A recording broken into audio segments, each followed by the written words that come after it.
Saudi अरब, UAE और खिलीजी ममालिक में आज ईद उल अज़हा मजहबी जोश जज्बे से मनाई जा रही है। मक्का मुकरमा की मस्जिदुल हराम और मदीना मुनव्वरा की मस्जिद नबी में नमाज ईद के रूह परवर इज्तिमात मुनक्किद हुए, जिनमें लाखों फर्जंदान तौहीद ने शिरकत की। मस्जिदुल हराम में नमाज ईद की इमामत हरमैन शरीफैन के इमाम ने की, जबकि मस्जिद नबी में भी नमाजियों की बड़ी तादाद मौजूद थी। मक्का मुकरमा में मस्जिदुल हराम और मदीना में मस्जिद नबी सल्लल्लाहु अलैहि वसल्लम में नमाज ईद का खुतबा दिया गया। ईद की नमाज के बड़े इज्तिमात में उम्मत मुस्लिमा के इत्तेहाद, आलम इस्लाम की तरक्की और फ़लस्तीन और दीगर मज़लूम मुसलमानों के लिए ख़ुसूसी दुआएं की गईं।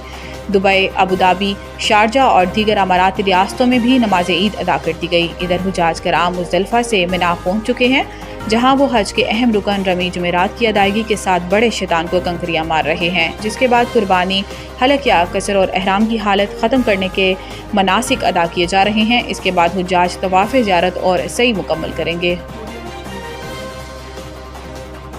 भारत में दहशतगर्दी का कोई वाक़या होता है तो इसे जंग समझा जाता है। बिलावल भुट्टो ज़रदारी की क़यादत में पाकिस्तानी वफ़द ने अमरीकी कानून साज़ों से मुलाकातें की, जिसमें इन्होंने खित्ते में अमन और इस्तेहकाम की अहमियत को उजागर किया और पाक भारत जंग में अमरीकी किरदार को सराहा। अमरीकी वफ़द में कांग्रेस रुकन Jack Bergman, Tom Suozzi, Brian Zinke, Maxine वार्ड्स, Al Green, Jonathan Jackson, Hank Johnson, Stacey Plaskett और हेनरी क्योलायर और दीगर अरकान शामिल हैं। इस मौका पर गुफ्तगू करते हुए बिलावल भुट्टो ज़रदारी ने कहा कि वज़ीर आज़म शहबाज शरीफ ने इस वक्त को अमन का मिशन दिया। इस मिशन में भारत से बातचीत और सफारतकारी के ज़रिए मसाइल का हल तलाश करना शामिल है। जंगबंदी खुशाइन ज़रूर है, लेकिन ये महज एक आगाज़ है। बिलावल भुट्टो ज़रदारी ने कहा कि भारत और पाकिस्तान जनूबी एशिया और बिलवास्ता तौर पर पूरी दुनिया आज इस बहरान के आगाज़ के वक्त की निस्बत ज़्यादा गैर महफूज है। पाकिस्तान और भारत के दरमियान मुकम्मल जंग की हद आज हमारी तारीख में कभी भी इतनी कम नहीं रही। भारत में कहीं भी दहशतगर्दी का कोई वाक़या पेश आता है, सबूत हो या ना हो, इसका मतलब जंग समझा जाता है। बिलावल भुट्टो ने मकबूजा कश्मीर में इंसानी हकूक़ की अबतर सूरत हाल पर शदीद तशवीश का इजहार करते हुए कहा कि कश्मीरी अवाम को अक़वाम मुत्तहिदा की करारदादों के मुताबिक हक़ खुद इरादियत दिया जाए।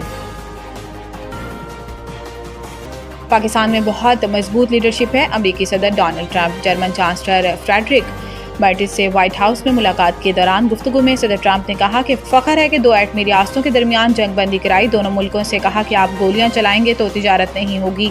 सदर ट्रंप ने कहा कि पाकिस्तान में बहुत मजबूत लीडरशिप है। वाज़ेह है कि सदर ट्रंप पाकिस्तान और भारत के दरमियान जंगबंदी की बात एक दर्जन बार दोहरा चुके हैं। हर बार ये बात सुनकर मोदी सरकार सीखपा हो जाती है और साथ ही भारतीय हिज़्ब इख्तिलाफ कांग्रेस को मोदी जी का मजाक उड़ाने का फिर मौका मिल गया। गुज़िश्ता माह भारतीय सेक्रेटरी खारजा विक्रम मिस्री ने पाकिस्तान और भारत के दरमियान जंगबंदी में अमरीकी कोशिशों का सिरे से इनकार किया था। भारत के सेक्रेटरी खारजा विक्रम मिस्री ने पार्लिमानी कमेटी को ब्रीफिंग देते हुए कहा था कि पाक भारत फायरबंदी कतई तौर पर दो तरफा नहीं थी।